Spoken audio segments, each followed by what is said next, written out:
Live from the National News Studio, Sri Lanka.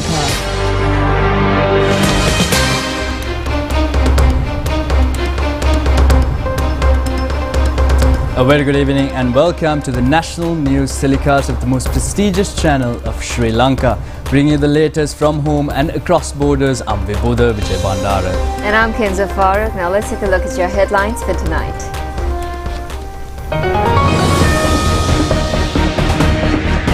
Another round of special negotiations today to get US tariffs further reduced. Anticipatory bail of Rajitha Senaratne rejected. SM Chandrasena further remanded. The search is on for the mother who left an infant in a paddy field at Mavatagama. The health minister says that there should be no hitch in providing approval for the purchase of pharmaceuticals not available in hospitals whenever necessary. Jumbos released to the jungle from the elephant transit home. Renovation of the Daranegala Maliboda road recommenced after 30 years. Strong security measures to prevent recurrence of political violence in Bangladesh.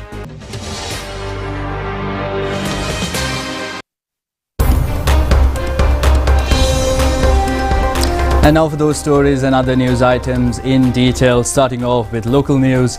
The Ministry of Finance has commenced ongoing discussions regarding the reducing of trade tariffs proposed to be imposed by the United States on exports from Sri Lanka. And now accordingly, the Sri Lanka delegation holds talks with the US Trade Agency today as well. On last April 2nd, US President Donald Trump announced the imposition of universal tariffs on goods imported from countries around the world. This policy was met with strong opposition globally, with China warning of countermeasures if the tariffs were not revoked.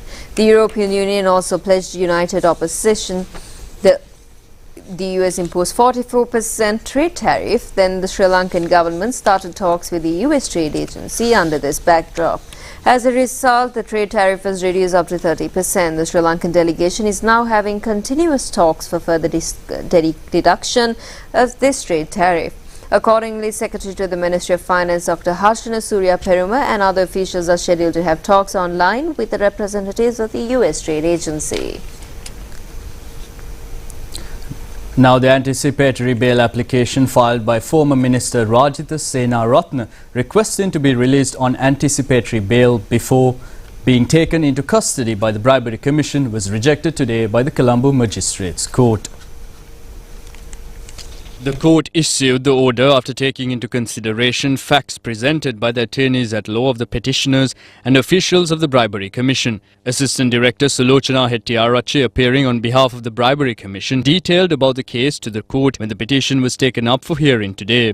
A Korean company had made a proposal in 2012 to implement a project to remove sand from the Kirinda fisheries harbour and to issue them to the market after purifying it. The company had agreed to pay the Ceylon Fishery Harbours Corporation an amount of 300 rupees per cube of sand removed in this manner. The concerned company had presented the proposal to the defendant, who was then the Minister of Fisheries. The approval of a committee appointed by the Cabinet in accordance with financial regulations had to be obtained before the implementation of such a proposal. This project has been implemented by the Ceylon Fishery Harbours Corporation without taking such an approval, but according to an order by the former minister. The approval of the board of directors of the corporation along with an environmental report had not been obtained for this project. The suspect former minister had implemented the project in an illegal manner. Since the company which implemented the project did not have the necessary facilities for sand removal, they had to acquire the ship Valigo of the Fisheries Harbour Corporation. It has also been mentioned in the bail application of the suspect that a case has been filed in the Colombo Commercial High Court for compensation from the Korean company in this regard. The case has been filed requesting to pay an amount of 15 million rupees only for the damages of the ship, but the actual damages have been about 26 million rupees according to reports. The overall loss to the government due to the project is more than 26.2 million rupees. Rajitha Senaratne had been informed to appear before the commission to investigate allegations on bribery or corruption in order to record a statement from him. Assistant Director Sulochana Hettiarache, appearing on behalf of the Bribery Commission,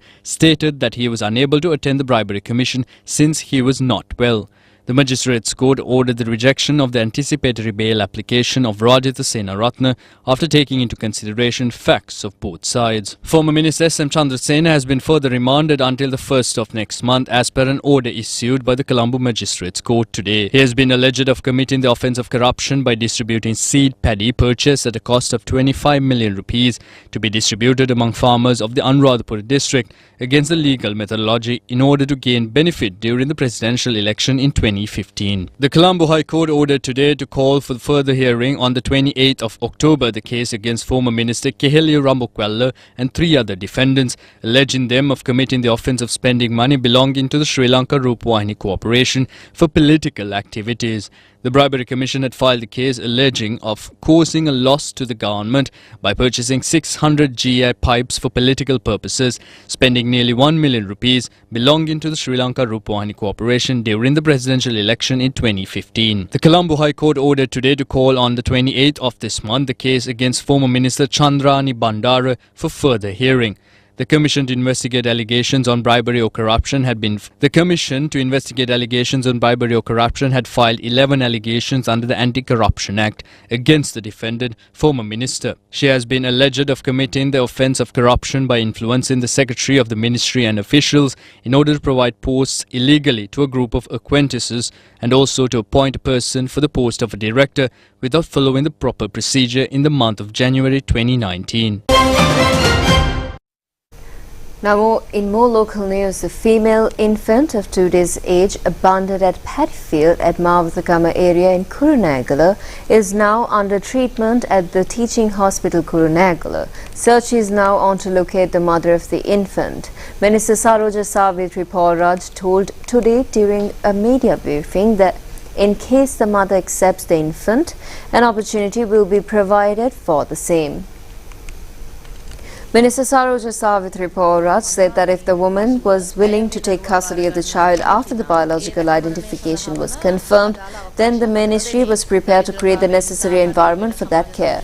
She stated that if the child has been abandoned due to religious beliefs, social conditions or any unsafe family environment, and if the mother was later found and willing to take the child back, the ministry would ensure that she was given full support and a suitable environment to care for the child again. However, if the mother rejected custody or if the biological relationship could not be established, then the child will have to be placed in alternative care and, if needed, in institutional care. She said that the government was ready to support any mother who, under state care, was willing to courageously raise and protect the child on her own. The minister emphasized that under a legal framework, the government would provide maximum support to ensure that the child was not seen as a burden or victim but was properly cared for. She added that the mother had the option to raise the child while rebuilding her financial stability within society, seek alternative care arrangements or pursue family-based care models rather than harmful methods of rejection. The minister also made comments regarding the response of residents of the area when the infant was found. Minister Saroja Savitri Paulraj said that in reality, it was not the farmer who first found the child in the field but someone else who was in the vicinity. She noted that there was fear among such individuals when it came into taking custody. Now, Prime Minister Dr. Harini Amarasuriya says that economics or entrepreneurship subjects should become a subject with humanitarian trend surpassing the financial values. She made these remarks at a program held in the Ministry of Education today. Under the new educational reforms, financial literacy and entrepreneurship is included as a subject. This program has been organized to enlighten the officials of the Education Ministry to prepare modules for the new subject. Minister of Labour and Deputy Minister Economic Development Professor Anil Jayanta Fernando, Secretary to the Ministry of Education Nalaka Kaluvava and large number of officials representing the ministry were present. Prime Minister Dr. Harini Amarasuriya said that the current educational reforms were being designed in a way that everyone would inevitably have the opportunity to learn other subjects as well. She stated that the country must also engage in the concept of a care economy because it was essential to talk about the kind of society in which people live. She explained that discussing what a care economy meant required an understanding of how value was assigned in the economy. Accordingly, in most cases, economic discussions tend to prioritize things that are monetary value. However, she emphasized that there are many values in society that go beyond financial aspects. For example, she said that when parents care for their children at home, that was something far beyond mere financial value. The Prime Minister pointed out that if the education system was to teach economics, entrepreneurship and economic literacy, then it must also include these aspects of care and social value. She emphasized that only by doing so could a truly complete and just society be created, one that would produce individuals of good character who could guide the country forward and contribute meaningfully, not just generate academic output. Sectoral Oversight Committee for Infrastructure and Strategic Development gave its approval to present the Sri Lanka Electricity Amendment draft bill to Parliament. This committee yesterday met at the Parliament complex with the participation of parliamentarian S.M. Marikar. Accordingly, the amended bill will be presented in Parliament on the 24th of this month for second reading. The Sectoral Oversight Committee discussed the proposals and recommendations submitted by the Public Utilities Commission in relevance with the amendment of this bill. The committee agreed these recommendations. The Attorney General's Department also expressed views regarding this bill before the committee. According to the new draft bill, land ownership, consumer rights and many other matters were discussed lengthily. The Sectoral Oversight Committee recommended the Secretary to the Ministry of Energy to prepare the regulations of the consumer rights within 1 month period following the passing of the Act.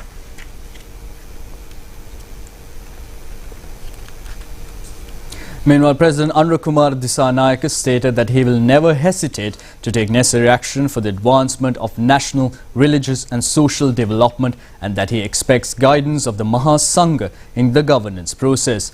The President made these remarks during a discussion held yesterday with the Anunayaka Theras of the Malvatu and Askiri chapters and the other senior members of the Karaka Mahasangha Sabha. The discussion was held at the President's house in Kandy. The purpose of the meeting was to discuss key national, religious and social issues as per the advice of the chief prelates of the Malvatu and Askiri chapters. The Mahasangha drew the President's attention to the need for timely amendments to various acts such as the Buddhist Temporalities Ordinance in order to address challenges facing the religious sector as well as to issues concerning the education of monks. Discussions also highlighted the importance of the government initiating a structured plan to identify present challenges and to safeguard religious values and cultural heritage. The establishment of a Buddha Sasana Task Force Advisory Council was proposed to facilitate dialogue on the role of the state in religious affairs and promote religious advancement. In response, the President instructed the relevant authorities to expedite the formulation of necessary legal provisions to address the existing challenges and issues in the religious sector. Minister of Buddha Sasana, Religious and Cultural Affairs Dr. Hiniduma Sunil Senevi and Minister of Justice Harshana Nanakara were also present at the discussion. Minister Dr. Nalinda Jayathis says that there should be no hitch in providing approval for the purchase of pharmaceuticals not available in hospitals whenever necessary. The minister made this observation during an inspection tour at the National Nephrology Hospital in Polonnaruwa. The doctors pointed out the necessity of maintaining the National Nephrology Hospital, which was a gift from the People's Republic of China, minimizing the problems. The minister added that he will mediate to provide short-term and long-term solutions to the problems surfaced in the hospital. He also pointed out that the necessity to pay special attention to the maintenance of the hospital, which has also surfaced. Minister Dr. Nalinda Jayathis said that in order to achieve the most advantageous outcome of the country, they are engaging in structured and systematic discussions following the procedures proposed by the United States government for a FAR intervention. As a result of these discussions, Sri Lanka has been able to reduce the list of sanctioned items from 44 to 30. He further stated that even this reduction to 30, they are confident that during the next round of discussions with U.S. representatives, there will be further opportunities to reduce the general tariff rate. And now for some more development news items. The development work of the Brandigal tourism zone commenced yesterday under the patronage of Deputy Minister Gamagidra Dissanayake. The government spends a sum of 10 million rupees to develop the access road to this tourism zone. The project is functioning under the government's concept of a rich country, a beautiful life. 5.8 kilometers stretch from Nayabadda Junction to St. Catherine Junction along the Nayabadda-Lipton Seat Road in Bandarawala is being developed. The project commenced yesterday under the patronage of Deputy Minister Ruwan Ranasinghe. A sum of 39 million rupees have been allocated for this purpose. This road is used by about 500 families in the area, and a large number of local and foreign tourists daily travel along this road.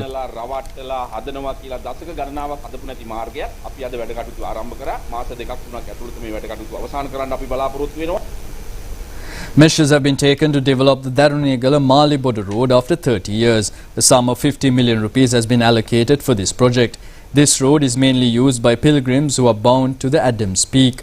Darunegala electoral organizer of the NPP, Anuradha Nuwan, and many others were present at the event.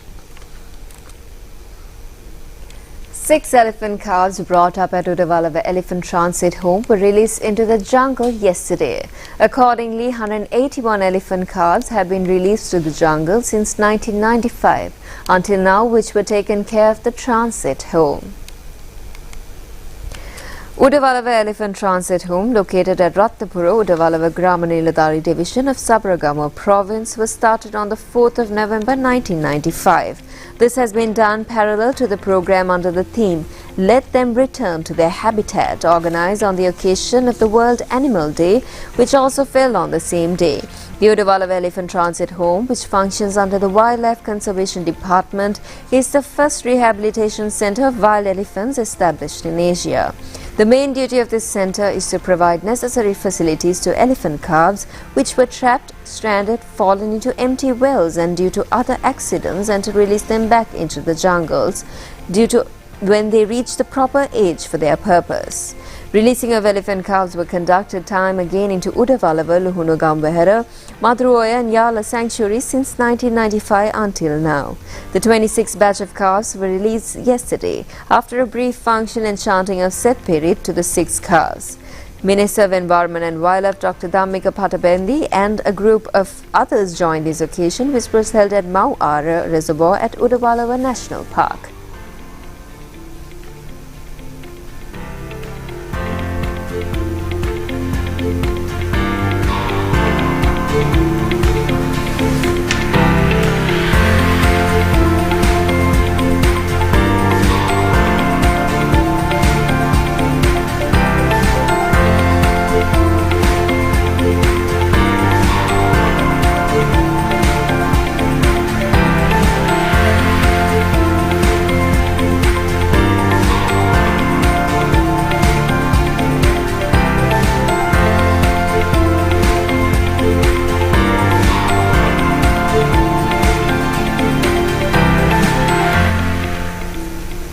Now, the death of 3 wild elephants are reported from the Polonnaruwa, Gallala, Girindakurute and Buttala areas.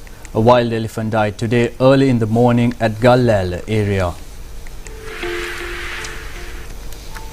The elephant died when knocked down by a train travelling from Colombo to Batiklo. The accident occurred around 5:30 am today at the Kandurwala Gallala area. The Wildlife Conservation Department and the Department of Railways have initiated a joint investigation regarding this incident.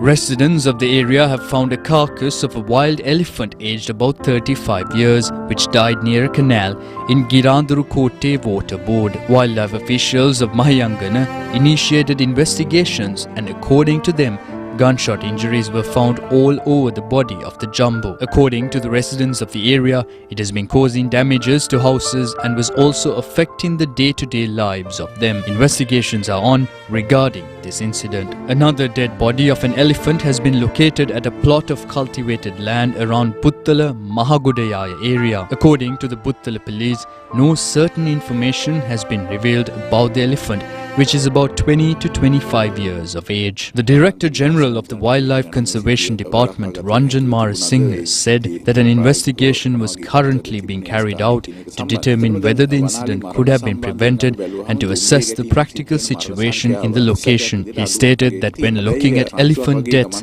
the number of fatalities caused by train collisions was relatively low in percentage terms. However, he noted that when a herd of elephants was struck at once, the result resulting death of several elephants in a single incident, such events naturally drew significant public attention. He further said that at present the most practical measures that could be taken included removing physical obstacles that hinder elephant movement across railway lines and clearing forested areas on either side of the tracks, which would allow for better visibility and reduce the chances of such collisions.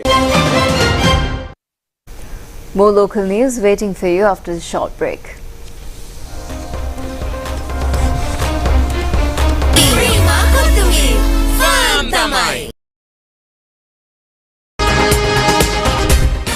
Live from the National News Studio, Sri Lanka.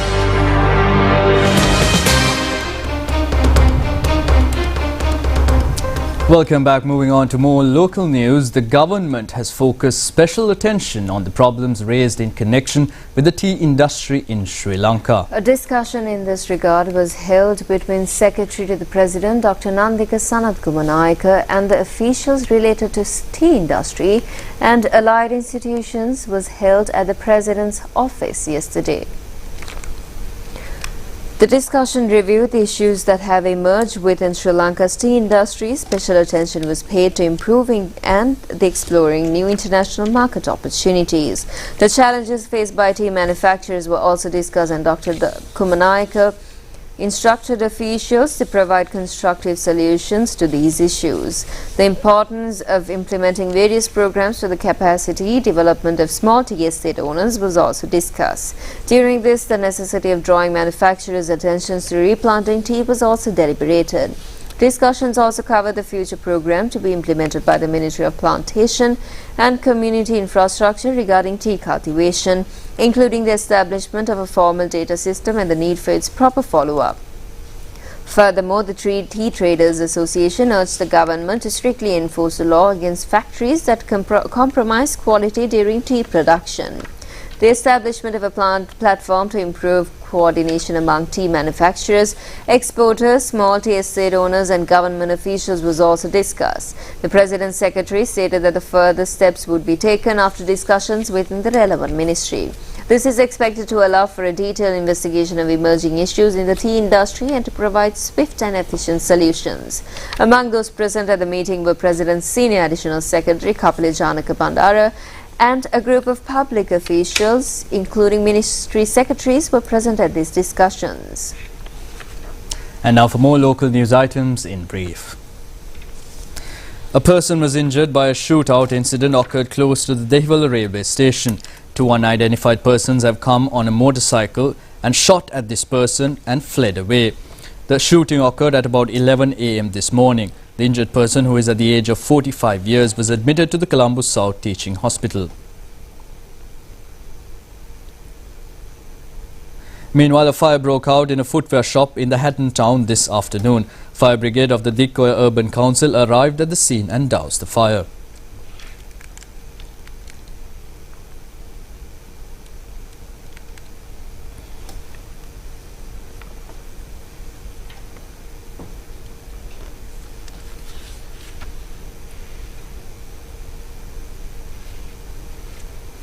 In other news, two suspects have been taken into custody by the Negombo Divisional Crime Investigations Bureau with 5 firearms in their possession.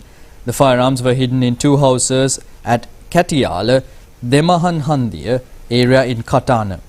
Our correspondent stated that the firearms were concealed under files of scrapped iron in the 2 houses. The UWA Expo 2025 exhibition, which was organized to mark the 20th anniversary of the UWA Wellasu University, will be held until tomorrow. The recently started exhibition is included with many information stalls connected to medicine, agriculture, science and technology, management and many other sectors. The Paddy Cultivation Sector 2-day workshop titled Vidunenin Saruketa concluded today. It was held at the Paddy Research Institute and Development in Battalagoda. The aim of this workshop is to introduce paddy varieties and new cultivation technologies introduced by the Battalagoda Research Institute to farming communities. This 2-day workshop commenced yesterday under the patronage of Deputy Minister Nama Karunaratne in concurrence with the National Development Program of the Agriculture Ministry titled Ekamitata Gobi Bimata at this Research Institute farming community is able to get familiarized with the new hybrid system of paddy varieties, recommended new variety and models of research and many other sectors. Minister K.D. Lal Kantha was the chief guest of the final day of this program. Inspecting the paddy research premises, the minister said that the nutrition required for crops should be provided properly to ensure food security. Minister K.D. Lal Kantha said that building hotels and tank reservations, destroying those reservations, people settling illegally in those areas and encroaching into the tanks from the boundaries, all of them amounts to destruction. And now for world news next.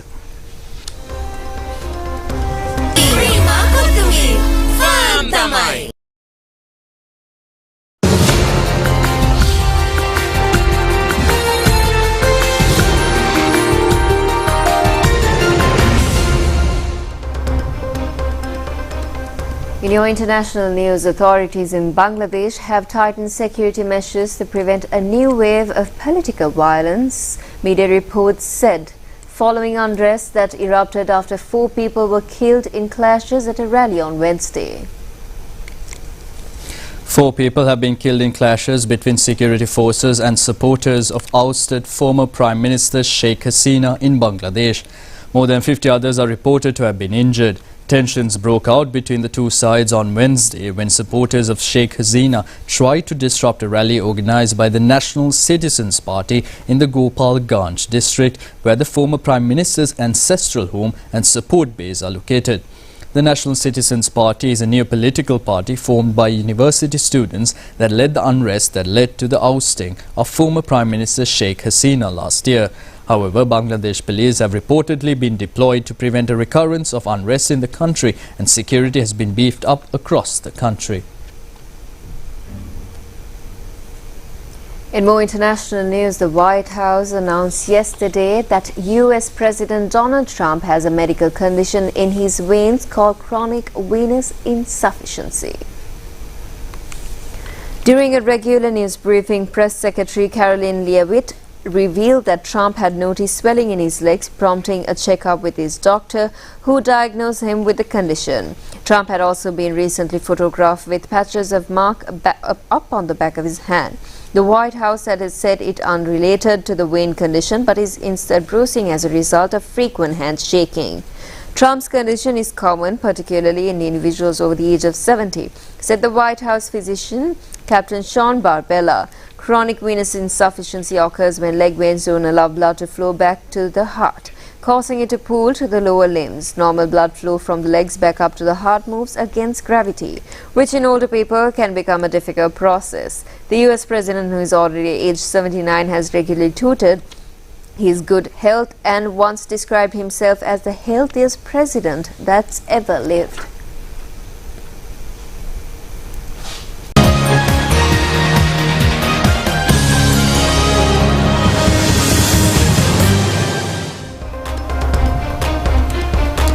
And now for news from the sporting arena. Netball competitions of the 49th National Sports Festival commenced today at the Kotavilla Indoor Stadium in Mathara.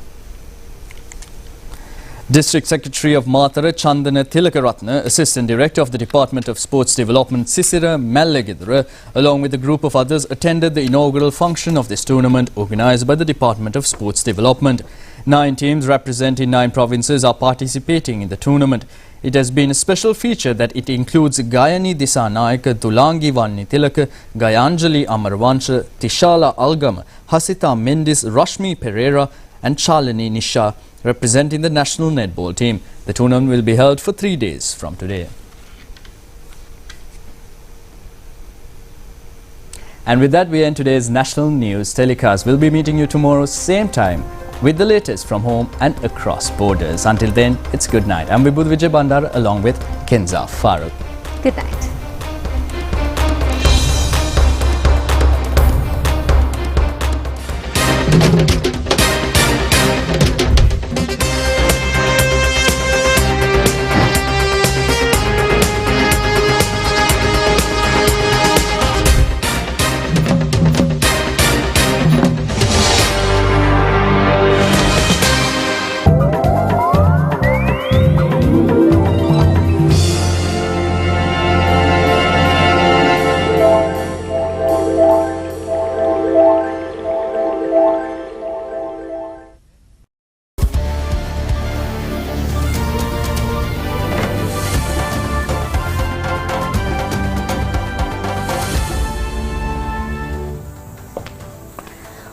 அதிர்ஷ்ட பயணத்தின் தெரிவு DLB எனில் உங்கள் பயணம் வெற்றி பயணம் என்பதில் எந்தவித சந்தேகமும் இல்லை. இன்றைய தினமும் DLB லாட்டரி ஷோவினூடாக உங்கள் அனைவரையும் சந்திப்பதில் மிக்க மகிழ்ச்சி. இலங்கையின் அதிகூடிய சூப்பர் ஜாக்பாட் பரிசு தொகையான 58 கோடி ரூபாயை கடந்த பெறுமதியை கொண்டிருக்கும் கப்ருக்க இன்றும் உங்களில் ஒரு அதிர்ஷ்டசாலிக்காக காத்திருக்கின்றது. அந்த வகையிலே இன்று அதிர்ஷ்டமான நாள் ஜூலை மாதம் 18ஆம் தேதி. இன்றைய சீட்டெழுப்புகளின் வாயிலாக நாடளாவிய ரீதியில் நீங்கள் வெல்ல காத்திருக்கும் சூப்பர் ஜாக்பாட் தொகைகளின் பட்டியலை பார்க்கலாம். முதலில் கப்ருக்க சீட்டெழுப்பின் அதிகூடிய சூப்பர் ஜாக்பாட் பரிசு தொகையானது 58 கோடியே 29,31,300 ரூபாய். அது மாத்திரமின்றி 1 கோடி ரூபாய் பணப்பரிசுகளை வெல்வதற்கான 2 சந்தர்ப்பங்கள் உங்களுக்காக காத்திருக்கின்றன. அது கோடிபதி சீட்டெழுப்பின் சூப்பர் ஜாக்பாட் பரிசு தொகையானது 7 கோடியே 29,08,779 ரூபாய். சூப்பர் பால் சீட்டெழுப்பின் சூப்பர் ஜாக்பாட் பரிசு தொகையானது 5 கோடியே 9,91,28 ரூபாய். ஷனிதா சீட்டெழுப்பின் சூப்பர் ஜாக்பாட் பரிசு தொகையானது 5 கோடியே 8,19,279 ரூபாய். சுப்பிரிதார சம்பத்து சீட்டெழுப்பின் புத்தம் புதிய சூப்பர் ஜாக்பாட் பரிசு தொகையானது 2 கோடி ரூபாய். இன்றைய ராசி அதிர்ஷ்டம் சீட்டெழுப்பின் தனயோகத்தின் பெறுமதியானது 35,62,610 ரூபாய். அது மாத்திரமின்றி ஜெயசம்பத்த சீட்டெழுப்பினூடாக 2,50,000 ரூபாய் மற்றும் சசிறு சீட்டெழுப்பினூடாக ஏராளமான 2 லட்சம் ரூபாய் பணப்பரிசல்களை நீங்கள் வெல்லலாம். ஆகவே இன்றைய சூப்பர் ஜாக்பாட் பரிசு தொகைகளின் ஒட்டுமொத்த பெறுமதியானது 80 கோடியே 16,62,497 ரூபாய். இந்த சூப்பர் ஜாக்பாட் பரிசு தொகைகளுக்கும் மேலதிகமாக ஏராளமான இதர பணப்பரிசல்களை வெல்வதற்கான வாய்ப்புகள் இன்றைய நாளில் உங்களுக்காக காத்திருக்கின்றன. அது மாத்திரமின்றி மற்றும் ஒரு மகிழ்ச்சிகரமான செய்தியை உங்களோடு பகிர்வதற்கு நாங்கள் தயாராக இருக்கின்றோம். இம்மாதம் 25ஆம் தேதி ஜெயசம்பத்த டபுள் வாசி விசேட சீட்டெழுப்பு இடம்பெற காத்திருக்கின்றது. இந்த விசேட சீட்டெழுப்பினூடாக விசேட இலக்கங்களை பொருத்துவதனூடாக ஏராளமான 2,50,000